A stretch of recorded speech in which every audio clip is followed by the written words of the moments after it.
Salut, je m'appelle Laurence, je suis étudiante en gestion de commerce au Cégep de Granby et je suis finissante cette année. Alors, pour le podcast d'aujourd'hui, je suis avec ma collègue. Oui, donc moi, c'est Rosalie, également finissante en gestion de commerce.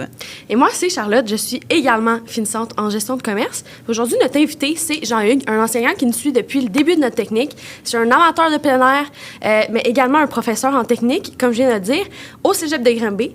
Mais il fait aussi partie du projet Brasser pour donner, la 7e édition. Donc, il connaît quand même bien le projet, mais les étudiants aussi. Donc, bon matin. Oui, bon matin. Tu peux te présenter? Oui, bonjour, Jean-Hugues Lapointe. Je pense que l'introduction était bonne. On dit de moi aventurier. On va découvrir ça ce matin. Puis, effectivement, professeur en gestion de commerce, technique administrative, 14e année maintenant. Puis, à part la première année, je suis avec le projet Brasser pour donner là, depuis sa 2e année. Et on est à la 7e édition. Exact. Donc, 6 éditions pour toi. 6 éditions pour moi, effectivement. Ça fait quand même beaucoup. Puis c'est pour ça aussi qu'on t'a invité aujourd'hui pour ton expérience, puis d'en apprendre davantage sur le projet. Mais également, vu qu'aujourd'hui, notre podcast, c'est vraiment sur aventure, donc un oublié très fort de la bière, direction ouest. Bien, on le considère un peu aussi comme un grand amateur de plein air. Donc aussi, essayer de relier ça aussi à notre bière. Puis c'est pour ça qu'on est là aujourd'hui. Puis d'en apprendre davantage avec tout ce que quelques questions, en fait, super faciles, puis vraiment une discussion ça me fait plaisir d'être ici. Alors, juste avant de commencer, Jean-Hugues, est-ce que tu pourrais nous dire un petit fun fact sur toi que les autres connaissent peut-être pas? Oh, fun facts. Oui. Ouais, OK, attends un peu. Ben, c'est sûr que tout le projet Brasser pour donner, puis ma carrière, c'est une bonne partie de ma vie, mais j'investis beaucoup de temps aussi pour mes passions, entre autres, qui sont les voyages. Je fais beaucoup de vélo, vélo de montagne, vélo de route. Fun fact, moi, dans le fond, je suis président du club Évo Bromont, qui est un club de vélo de montagne à Bromont. Cette année, on s'attend à avoir 170 jeunes. Fait qu'on est capable de faire vivre une super belle été à des jeunes de 6-7 ans jusqu'à 17-18 ans, de tous les niveaux. Même nous, on ne savait pas. C'est exactement. On parle pas souvent de ça dans la classe. Effectivement. Est-ce que tu peux nous parler, tu viens de parler de Bromont, puis tu as déjà fait justement le Bromont Ultra? Oui. Effectivement. C'est... avec moi, je fais du vélo depuis la pandémie. Comme bien du monde, là, à la pandémie, avant de faire du vélo, moi, j'étais un grimpeur. Fait que, dans le fond, je grimpais en salle ou beaucoup à l'extérieur. Je fais ça pendant 20 ans. Puis quand on est arrivé à la pandémie, ben là, les salles étaient soit fermées à l'intérieur. L'hiver, on ne peut pas grimper. Fait que, puis même quand ça leur est ouvert, il fallait porter des masques en grimpant. Puis pour moi, dans ma tête, j'étais vraiment pas bien. Fait que j'étais pas un amateur. Fait que dans le fond, des masques.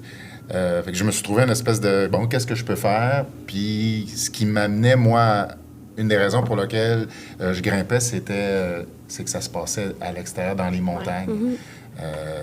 Moi, je me sens bien dans les montagnes. C'est un environnement qui m'appelle, ça m'apaise, je me sens dans mon élément. Puis, qu'est-ce qui se passe dans les montagnes? Il y avait le vélo de montagne, qui se retrouvait à peu près aux mêmes endroits, mais je retrouvais ce même feeling-là d'être à l'extérieur, dans la nature. Puis, mais ma famille a aussi emboîté ce pas-là. Puis, depuis ce temps-là, je fais pas mal moins d'escalade, pas mal plus de vélo. Puis au début, c'était plus du vélo de montagne. Puis là, depuis quelques années, depuis 2 ans, je m'entraîne plus pour les longues distances. De là, le Bromont Ultra. Ça, c'est le fun, oui. Ça vient vraiment chercher un peu le côté de notre petite bière, justement, parce que nous, on va vraiment aussi tout ce qui est le plein air, les aventures. On va aller justement vers le sport, vu que c'est vraiment quelque chose qui vient la relier. Donc, c'est pour ça aussi que ça vise justement toi un peu dans un sens. Il y a plusieurs, c'est assez coutume là, qu'après la ride vient la bière. Exact. C'est comme l'espèce de gâterie ou de récompense après un long effort. Mais puis je pense que notre bière va s'indiquer, va tout être indiqué pour ces moments-là, là, Ben avec oui. les cyclistes, ça, j'en suis persuadé. Et le moment après-ride, là, qu'on appelle, là, le moment où tout le monde c'est déguste, ça, exact. notamment à la montagne de Bromont, où il y a quand même un pas pire setup, là, si je peux Ouais, dire. Là. à la montagne ou pas loin, là, Ouais. il y a des détaillants dans le Ouais. coin qui accueillent puis qui ont des setups assez intéressants là, pour recevoir même, les cyclistes, ouais, à même leurs installations. Ouais. Même à la brasserie La Ferme, même qu'il y a des Oui, belles à tables Brasserie La pour Ferme, ça. tout à fait. Qui n'est pas très loin, là, tu sais, Shefford, là, ça se fait bien. Exact. Mais sinon, tu sais, tu as fait le Bromont Ultra l'année Ouais. passée. Est-ce que tu planifies le refaire cette année? Ben oui, je Ouais. planifie. Ouais. La question n'est pas de si, mais quelle distance. OK. Quel objectif Ouais, aussi. quel objectif, c'est ça. Fait que, tout dépendamment de l'entraînement que je vais être capable de rentrer cette année, ben là, je suis ambivalent encore. Ouais. Mais si ça va bien, je devrais aller sur la plus longue distance OK. cette année. On vous le souhaite. Ouais, merci. Il y aura une belle récompense après, là, une bonne bière qui va t'attendre. Oui, oui, tout à fait. Nous, on en avait entendu parler un petit peu que ça avait été quand même un défi là, Ouais. les 2 dernières années, là, mais justement, si cette année ça va mieux puis tu es capable de rentrer dans tes entraînements, ça va être vraiment ton objectif pour cette année ou est-ce que tu as d'autres projets? Oui, c'est ça. J'ai commencé cette année à rouler en gravel bike. OK. Oui, c'est ça. Donc là, j'ai une course au mois de juin qui s'appelle le Gravelooza, qui est organisée par le Centre national de cyclisme de Bromont. Fait que ça, c'est une course de... Moi, je me suis inscrit dans le 140 km. Fait que ça devrait se faire en, je sais pas moi, 5-6 heures. entre 5, 6, 7 heures, c'est ça.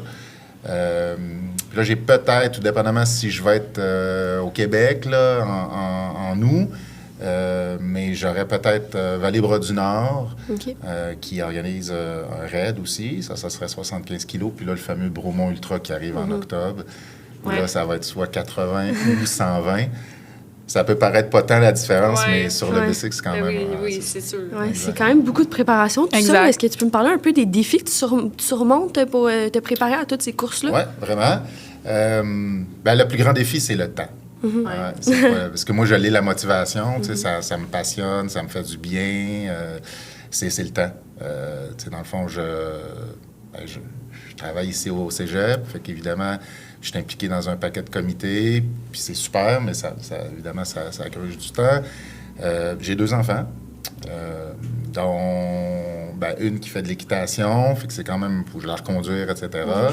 Puis l'autre qui fait beaucoup, beaucoup, beaucoup de vélo de montagne. OK. Fait que ça, c'est lui là, qui peut tirer pas mal de temps, là, toute la mécanique des vélos, Ouais. les préparations de voyage, l'accompagner, puisque là, il commence à graviter un peu plus loin que juste le Québec. Fait que ça c'est ça. Fait que là, il y a peut-être dans l'Ouest canadien cet été, aller l'accompagner pour des courses là-bas. C'est sûr que si t'es là-bas, t'es pas ici. Fait que là, c'est ça, là, je me demande Ouais. comment va se passer, comment va se dérouler l'entraînement. Mais Ouais, c'est ça. c'est le défi, c'est le temps. Puis, ma priorité, c'est mes enfants et non... c'est ça. Fait que je fais passer mes enfants en premier, puis moi, je prends ce qui reste. Non, mais c'est bien. Je veux dire, on voit que tu es quelqu'un qui est vraiment proche de sa famille aussi, qui aime aussi toutes les activités extérieures, Ouais. qui aime bouger. Fait que c'est quelque chose qui est vraiment aussi rechercher notre bière, puis un persona aussi qu'on vient viser. Super. Donc, on va peut-être rentrer un petit peu plus dans le sujet de brasser ouais. pour donner, Ouais, certainement. justement, avec ton expérience autant à l'intérieur qu'à l'extérieur. Donc, pour toi, peux-tu nous parler un peu de l'importance du brasser pour donner en général? L'importance, c'est un projet qui a évolué à travers le temps, comme tout bon projet. Fait que ça, c'est l'avantage, mettons, l'avantage que vous ne voyez pas, mais que vous vivez, c'est que, on est rendu à la 7e édition, fait que l'édition, elle est, on bâtit tout le temps sur les éditions passées, de sorte qu'on va, selon moi, plus loin cette année qu'on allève, 5, 6 ou 7 ans. Fait que ça, c'est un gros avantage. Puis t'as-tu, dans ces aventures-là, justement, de Brasser pour donner? Parce que je pense qu'on peut le dire que Brasser pour donner, c'est une aventure à elle-même, un gros projet qui manque beaucoup de préparation. Exact. Puis c'était quoi ou c'est quoi les défis, les plus grands défis que tu as su à surmonter cette année ou aussi dans les années intérieures? Un défi qui est constant, c'est la communication. Ouais. Ça, c'est dans tout projet. Le cours il est d'ailleurs associé à gestion de projet. Fait que c'est pas une grande surprise. Le défi, c'est pour les auditeurs, il faut comprendre que le projet se décline dans 3 cours différents et qui ne sont pas donnés par le même professeur.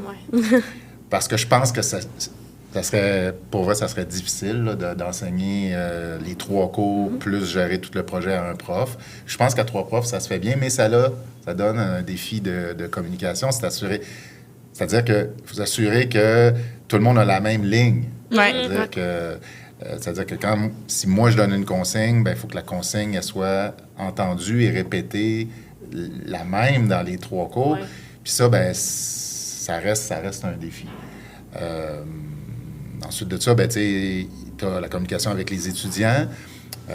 Encore là, pour les auditeurs, il faut comprendre que c'est un projet pour les finissants. Donc, c'est pour ceux qui le font dans le parcours normal, c'est 6e session.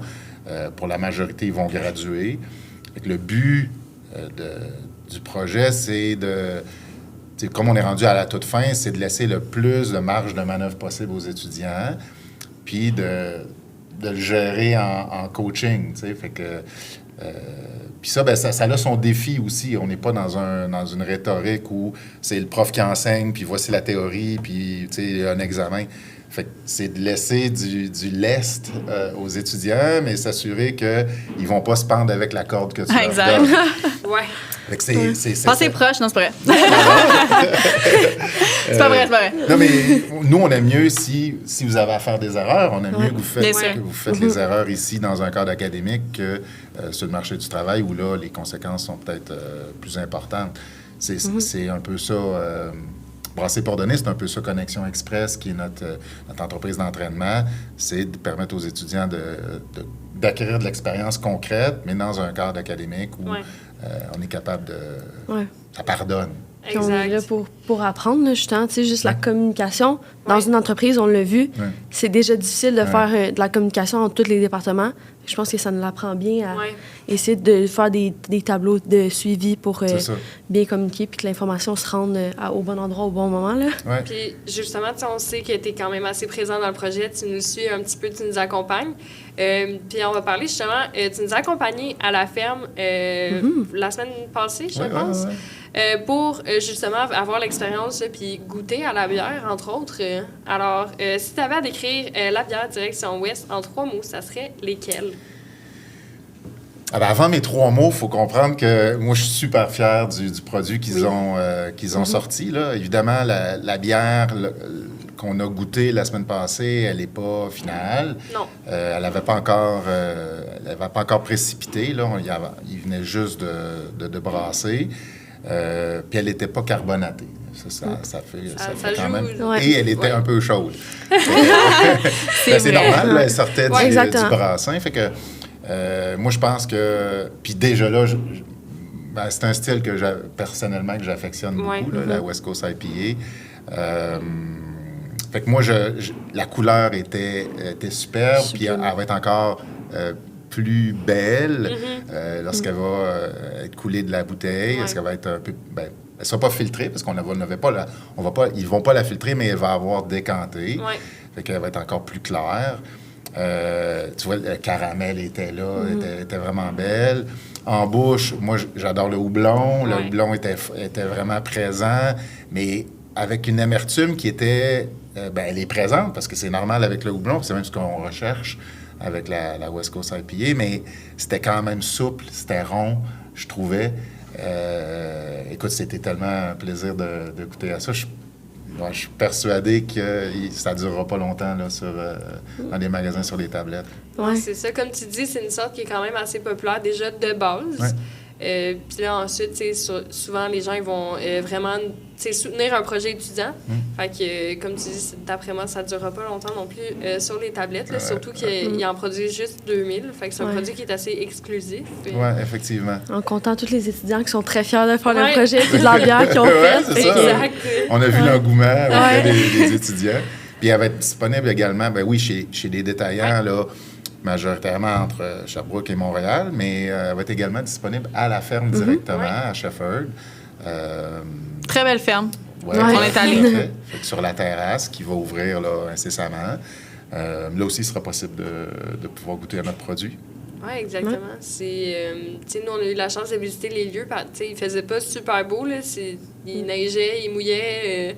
Mais j'ai vraiment hâte de voir justement le produit final sur la terrasse de la bière, justement, avec le beau décor. Puis, ça va être vraiment beau, on peut facilement s'imaginer à quoi ça va ressembler. Puis on a écouté le reportage qu'ils ont eu dans la semaine verte.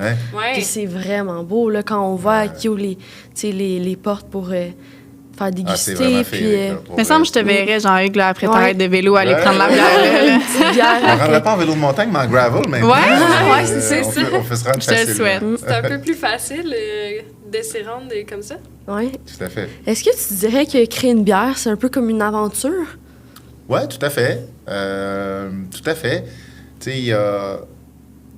à chaque aventure, ce qu'on est souvent témoin, nous, en tant que consommateurs, là, celui qui consomme le YouTube ou peu importe la plateforme à laquelle on voit le produit fini. Hein? Mais en arrière de chaque aventure, il y a beaucoup de planification. Oui. On peut le voir comme un voyage, une aventure. Il y a beaucoup de planification, puis c'est ça, la gestion de projet. Exact. On l'a vécu aussi, là. C'est ça. Je pense que j'ai commencé à vous lire là, dans les rapports que vous me remettez. Puis, tu sais, il y a beaucoup d'étudiants qui disent OK, là, je comprends. Exact. Je comprends la préparation, je comprends la planification, je comprends la complexité, puis les interactions qui se passent entre les partenaires, les fournisseurs, les profs, chaque étudiant. Tu sais, c'est ça. Il y a un gros travail qui est fait en amont que souvent, monsieur, madame, tout le monde ne voit pas, puis que là, vous êtes en train de vivre, tu sais. Puis ultimement, ben, tu sais, on a une bière qui est brassée, qui est superbe, qui est délicieuse, puis qui est en tablette, mais nous, on sait toutes les étapes qu'on a dû faire en amont pour y arriver. Fait que dans ce cadre-là, je pense qu'on pourrait dire que, tu sais, puis nous, c'est brasser une bière, c'est commercialiser une bière qui inclut le brassage. Cette partie-là, nous, on ne la fait pas. On la suit évidemment avec notre partenaire, mais c'est ça. Pour qu'elle soit commercialisée, il faut comprendre, là, c'est un petit miracle. Là, je vous ai accueilli en fin janvier au premier cours ici. Je vous ai dit, on va accomplir un petit miracle, tout le monde ensemble. Là, de commercialiser un produit, un vrai produit, là, qui va se retrouver dans les tablettes des détaillants de la région. Puis on partait d'une feuille blanche. Exact. Bon, tu sais, on pouvait miser sur l'expérience qu'on avait des 6 éditions précédentes, mais c'est quand même blanc, là, la page. Puis, tu sais, je vous dis, faites-nous confiance, on va y arriver, puis si tout le monde y met du sien. Parce que sans l'apport dans notre cas, c'est les 24 étudiants, on n'y arrive pas. Ben oui, c'est comme partir en expédition. Il arrive des imprévus, il faut se préparer, il faut s'habiller aussi. C'est tout ça. Puis je pense qu'on l'a tout vécu ensemble avec toi, justement, Jean-Hugues. Fait que ça nous crée un beau bagage. Puis je pense qu'on a tout apprécié l'aventure qui n'est pas finie, mais qui est en cours vers là.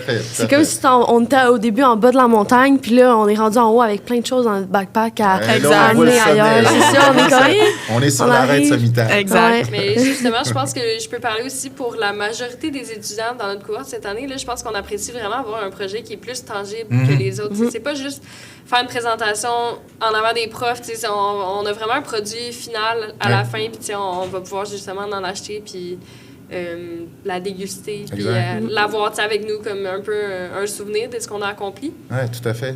Tout à fait. Puis vous avez participé à presque toutes les étapes. Exact. Tout ce qu'on fait pas, c'est la brasser, tout à fait. Pour vrai, là. On ne l'a pas choisi, mais on nous a dit, voici. Mais ensuite de ça, qu'on pense à le dessin de l'étiquette, l'image de marque, le logo. Vous avez travaillé avec des graphistes, vous avez travaillé avec des professionnels de la communication, en gestion de projet. On a visité des magasins, vous avez visité la brasserie. Parce que je trouvais ça important que... Moi, dans ma carrière, au début, là, je suis trop resté dans les bureaux. J'allais pas assez sur le terrain.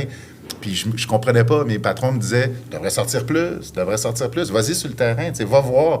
Puis je voyais pas l'utilité. Exact. Puis avec le temps, à un moment donné, j'ai compris que ça se passait là. Fait que là, aujourd'hui, j'impose, mais j'essaie de vous faire comprendre que on va aller voir où elle va se retrouver en tablette, en magasin. C'est quoi les stratégies? Comment qu'on pourrait la promouvoir? Comment qu'elle est brassée? Comment ça se passe dans l'usine? Parce que plus on comprend le procédé, plus plus on embarque dans l'histoire, Exact. puis plus on la comprend, plus mieux on est capable de la vendre. Mais je pense qu'on l'a tout vécu, puis on apprécie vraiment ça aussi. Ça sort de l'envers de rester en classe. Puis je continue sur cette lignée-là. As-tu une partie préférée dans le processus? Puis je pense que tu peux répondre, mais je pense que nous aussi, on peut répondre à cette question-là parce que... Ben, je serais curieux de vous entendre. Je serais curieux de vous entendre. Vas-y, commence, Rosalie. OK, ça va commencer. C'est ma question en plus. Ma partie préférée, c'est sûr que c'est pas fini à 100%, mais je pense que moi, personnellement, avec mes compétences, ça a vraiment été de faire l'étiquette. Donc, le processus de comme trouver des idées, autant le nom que le visuel, en fait, comment on a fait le procédé, c'est que chaque équipe trouvait une idée pour l'étiquette de la bière. Puis moi, ça a été une partie que j'ai beaucoup aimée. Parce que je l'ai fait de A à Z, je pense, le dessin de mon équipe, en tout cas. Puis, tu sais, le nom, on l'a trouvé en équipe. C'était comme un peu très libre à chacun. Toute personne, je trouvais, avait des bonnes idées. Puis j'ai trouvé ça le fun qu'on aille vraiment tout un peu différent, de voir les idées de les autres aussi. Puis je pense que j'ai été fière de moi-même, de ce que j'ai rendu. Fait que ça l'a vraiment aidé aussi sur un peu le côté créatif qui est sorti en moi, que je ne savais pas nécessairement que j'avais. Puis aussi à Hubert, un de mes collègues, qui m'a aidé beaucoup dans ce processus-là. Puis lui aussi, qui a beaucoup de mérite dans notre rendu final. Fait que je pense que je suis fière qu'on ait trouvé ça. Puis qu'on a été l'équipe aussi qui a été choisie par Mara. Donc je pense que ça aussi, ça donne un petit boost d'énergie. Donc pour moi, ça serait vraiment cette partie-là que j'ai beaucoup appréciée. Oui, puis on peut être fiers de le dire. Exact. C'est notre proposition qui a été choisie puis retenue finalement. Toute proposition était super bonne, je tiens à dire. Pour vrai, cette année, je trouve que les équipes ont vraiment été bonnes puis ont surpassé les attentes. Je pense qu'on s'est surpassé puis on a tous essayé de se donner au maximum qu'on pouvait. Mais tu sais, c'est important de dire que l'étiquette a été retenue, mais dans plein d'autres phases, les idées de tout le monde ont été retenues. Puis ça, je pense que ça donne envie à tout le monde encore plus se donner parce que, moi, ça, c'est mon idée, puis je vais la pousser comme je l'avais en tête quand j'en ai discuté puis quand je l'ai présenté. Mais je pense que tu as mentionné quelque chose que moi, j'ai beaucoup apprécié dans le projet. J'ai découvert une partie de moi que je connaissais pas encore. Une partie de moi qui aime faire de la création. Je pense que ma partie préférée, c'est maintenant, là, quand on produit, on tourne, on fait des vidéos pour notamment TikTok, Instagram, Facebook. Sérieusement, j'adore ça. Ça a comme sorti en moi le côté créatif, puis de faire des choses avec des équipes, discuter des projets, développer une idée en vidéo. Moi, je pense que c'est vraiment ma partie préférée, puis ça l'a fait sortir en moi quelque chose que, comme peut-être Rosalie ne savait pas, qui était autant créative, par exemple. Mais je pense que ça l'a fait sortir en moi quelque chose de même, puis peut-être un côté qui aime discuter encore plus avec les gens. Qu'on savait pas qu'on aimait ça, puis que ça nous a permis, je pense, de découvrir, finalement... Faire des vidéos, créer ça, c'est quelque chose que j'ai aimé faire dans le projet, que si on n'aurait pas eu ça, on ne l'aurait peut-être jamais fait. Fait que c'est la gestion de projet, là, je pense que j'ai vraiment plus aimé ça que je pensais. Oui, moi pour de vrai, je ne sais pas. J'ai vraiment comme apprécié tout le projet. Mais pas comme Charlotte et Rosalie, moi, je suis vraiment pas créative dans la vie. C'est pas vrai. T'as tes côtés créatifs. Oui, exactement. J'ai mon côté créatif, mais mon côté créatif, c'est pas de tu sais, mettons, Rosalie qui a dessiné le logo vraiment par elle-même. Tu sais, moi, j'ai pas ce côté-là. Moi, c'est surtout, mettons, dans la planification puis l'organisation des vidéos, du contenu qu'on va créer. Tu sais, j'ai vraiment aimé ça, tu sais, sortir des idées, puis justement, tu sais, planifier un petit peu ce qu'on allait faire, comme aujourd'hui dans les podcasts, ou tout le contenu qu'on fait là, sur Facebook et Instagram. Là, c'est la planification de tout ça, j'ai bien aimé ça. Ah, bravo. On a hâte de savoir ta réponse avec tes années d'expérience. Ben, moi, ma réponse, là, c'est exactement ça. C'est de vous voir, de vous entendre. T'sais, vous tripez, vous me dites, t'sais, dans le fond, hey, wow, t'sais, on a vécu quelque chose de plus loin, plus réel. Je me suis découvert des... Ça, là, c'est ma récompense. C'est ma plus grande récompense. Vraiment. Fait que, sans aucun doute. T'sais, dans le fond, moi, c'est pas A ni B, c'est entre les deux, c'est le chemin. C'est l'alphabet au complet. Ouais, c'est vrai. Exactement ça. Fait que c'est le chemin, puis c'est de vous voir évoluer, tu sais. Parce qu'on a changé aussi, là. Ça fait quand même 3 ans que tu es avec nous, donc... Puis tu nous as vus à l'année 1. La première, là, on est rendu à la 3e année. On a tous grandi. Ça, c'est... C'est une grosse aventure. Oui, la technique, là, au complet, une grosse aventure. Puis ce projet-là aussi, tu sais, à l'intérieur du projet, c'est de vous... Même rendu à la fin, tu sais, vous continuez de vous améliorer, vous continuez à découvrir, Puis ça, pour moi, c'est la plus grande récompense. Puis je pense aussi que dans la technique, on peut dire aussi qu'on est quand même assez... on a une bonne équipe, on est quand même assez soudés. Puis je pense que chacun, on se pousse toujours à aller un peu plus loin, puis à toujours réaliser un peu plus, surtout les têtes fortes. Fait que... Tu sais, dans le fond, nous, on prend ça, puis là, on le relance à l'année suivante. Exact. La prochaine cohorte.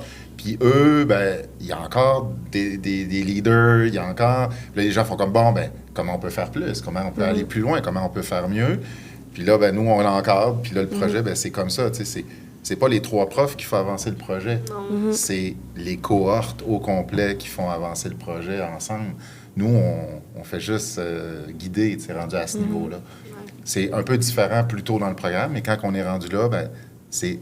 Combien de fois je vous l'ai dit, c'est votre projet. C'est votre projet, c'est pas le mien. Qu'est-ce qu'on fait aujourd'hui? Ouais. Qu'est-ce qu'on fait cette semaine? Parce que moi, j'ai une bonne idée, mais c'est votre projet. Puis là, finalement, OK, oui, il faut faire ci, il faut faire ça. Puis là, ça vient de vous, puis vous l'habitez, ce projet-là. C'est votre succès. Ouais, puis chaque cohorte teinte un peu le projet à leur couleur. Là. Cette année, on l'a mis d'une telle couleur, puis l'année prochaine, ça va être d'une autre couleur. Puis c'est ça qui est le fun de ça, là, c'est qu'on a justement les rênes pour le rendre comme on veut. Je pense que même si le projet, ça serait toujours la même bière, je pense que chaque cohorte serait capable de justement l'adapter et la mettre complètement à son image. Tout à fait. Mais je pense que... Jacques serait tanné de goûter la même bière. C'est sûr que c'est plus le fun quand c'est des bières différentes, là, mais... ça nous permet de compter des histoires un peu différentes. Puis pour la ferme aussi, c'est le fun de pouvoir... dans le fond, il ne se le cache pas. Il utilise... dans le fond, c'est une espèce d'incubateur, là, ce petit projet-là. Ça les force à développer un nouveau produit. C'est bien pour eux aussi. Oui, exact. C'est comme, OK, on embarque dans le projet, on le fait avec les étudiants, on brasser pour donner, donc on redonne. Ça, c'est le côté noble. Puis en même temps, au niveau commercial, eux, ça les force à développer un nouveau produit. Puis si le produit est commercialisable, c'est-à-dire que s'il y a un intérêt, puis il y a des bonnes ventes, puis il y a de l'engouement, ils peuvent l'intégrer dans leur gamme permanente. Puis si c'est pas le cas, ça a été un beau projet, puis on regardera pour quelque chose d'autre l'année prochaine. Exact. Mais je pense que c'est bien aussi de remercier Brasserie La Ferme pour ce projet-là, parce que sans eux, ça serait pas possible. Tout à fait. Je pense qu'on va aller aussi vers une petite dernière question. Donc, j'ai hâte de savoir ta réponse aussi. Tu peux divaguer un peu, comme avec les 3 mots. Là. Tu peux faire plus qu'une phrase, mais si tu avais à nous convaincre en une phrase de goûter à Direction Ouest, que diriez-vous? Bon, au niveau, c'est sûr que les IPA, là, au Québec, au niveau des microbrasseries, c'est le plus gros segment, en partant. Hein, on parle de, je n'ai pas les statistiques sous la main, là, mais c'est 40-45% du volume. À l'intérieur de ça, au Québec, il y a beaucoup de NEPA, de New England IPA. C'est correct, c'est le volet New School plus... c'est ça, dans l'Est. Mais à la base, au début, qu'est-ce qu'on brassait? C'était des West Coast IPA. Ça vient de là, tu sais. Fait que c'est la souche, c'est l'origine de la IPA. Elle était au début plus West Coast, tu sais. Puis ensuite de ça est venu le New England dans l'Est. Fait que, dans le fond, on retourne aux racines, tu sais. On retourne à ce qui a un peu lancé, là, des 20, 30 ans, là, quand c'est devenu un peu plus populaire, les microbrasseries, au début, c'est ça. Fait que là, on retourne aux racines. Ça, je trouve ça intéressant. Moi, ça me passionne. Là, ça a commencé où? Puis c'est brassé chez nous. Exact. C'est brassé chez nous. On se trouve, nous, à Granby. On est à 15 minutes de Shefford. Mais c'est pas brassé par n'importe qui. Non. C'est brassé par nous. C'est brassé, c'est commercialisé par nous, La Ferme. Par Brasserie La Ferme. Mais c'est parce que Brasserie La Ferme, il faut savoir, là, parce que c'est pas tout le monde qui les connaît, c'est vraiment, ils ont un setup particulier. La majorité des ingrédients sont issus de leur propre terre. Fait que ça, pour moi, c'est une valeur ajoutée dans l'histoire qui est vraiment importante. Les deux copropriétaires, Mara et Jonathan, sont hyper sympathiques. Ils collaborent avec nous. Ça fait 6 ans consécutifs. On doit les remercier. Puis je pense que le partenariat, il est là, puis c'est gagnant-gagnant. Fait que ça, j'aime ça, puis que ça soit près de Granby, fait que c'est très local, puis qu'ils utilisent là, le houblon, une partie du moins du houblon qui sont chez eux, les céréales viennent de chez eux, ils font la promotion des agriculteurs locaux également. Fait que ça, pour moi, ça a une petite valeur. Ensuite de ça, pour te vendre la bière, bien, je te dirais que la bière, elle fait des heureux. Elle fait des heureux, oui, pour les 24 étudiants qui vont la développer, mais ultimement, il y a tout le côté caritatif. C'est-à-dire que, puis ça, peut-être qu'on n'en parle pas assez, mais au début, ça a toujours été comme ça, puis dès le début, c'était comme ça. Puis pour moi, c'est une fierté, c'est que 1 $ par bière vendue est remis à la Fondation. C'est une chose. Maintenant, qu'est-ce que la Fondation fait avec cet argent-là? Je me trouve être aussi sur le conseil d'administration de la Fondation du Cégep. Il est partout, il est partout. C'est pour ça qu'il n'y a pas beaucoup de temps à faire. C'est ça. Mais je peux vous le dire parce que moi, je le vois là où les fonds s'en vont. Puis, entre autres, au niveau des fonds de dépannage, support de projets pédagogiques des étudiants, de l'infrastructure, on aide le cégep à grandir, à s'améliorer. On redonne vraiment pour... Fait que, si je pourrais mettre ça de même, là, c'est par les étudiants, pour les étudiants. Ouais, exactement. Comment tu veux mieux que ça? T'sais? Pour moi, là, en tant que prof, c'est comme pour les étudiants. Wow, tu sais, c'est... Excusez-moi l'anglicisme, mais on fait le full circle. Fait que pour moi, ça, c'est vraiment intéressant. Je pense que si on n'avait pas ça, il manquerait peut-être ce petit élément-là. Fait que pour te convaincre, ben, tu vois, puis je t'ai pas encore parlé du goût de la bière, parce que avant même le goût de la bière qui... Écoute, on n'a pas encore goûté au produit final, mais moi, j'ai trouvé ça, excusez-moi, mais vraiment trippant. Mais au-delà de ça, avant même d'y avoir goûté, bien, il y a toute une histoire en arrière qui fait que, pour moi, ça vend la bière autant que le goût puis l'étiquette. Oui. C'est tout ce qui est, c'est ça, ce que ça fait vivre aux étudiants, pour les étudiants, par les étudiants. Ça, pour moi, c'est super important. Puis là, ben, vient notre West Coast IPA, direction Ouest, qui, en tout cas, après ma barre, ça sent... Ça looks good. Je pense qu'on tient quelque chose de vraiment trippant cette année. Puis, on va la découvrir dans la semaine du 20 avril. Oui, exact, du 20 avril. Exactement. En dégustation dans plusieurs succursales le 24 avril. Sinon, on va être aussi présent à la Foire des vins le 25 avril à partir de 13h. Si vous voulez venir nous voir, on va être là. Et si vous voulez venir rencontrer les étudiants de la cohorte 2025. Et Jean-Hugues. Je vais être là.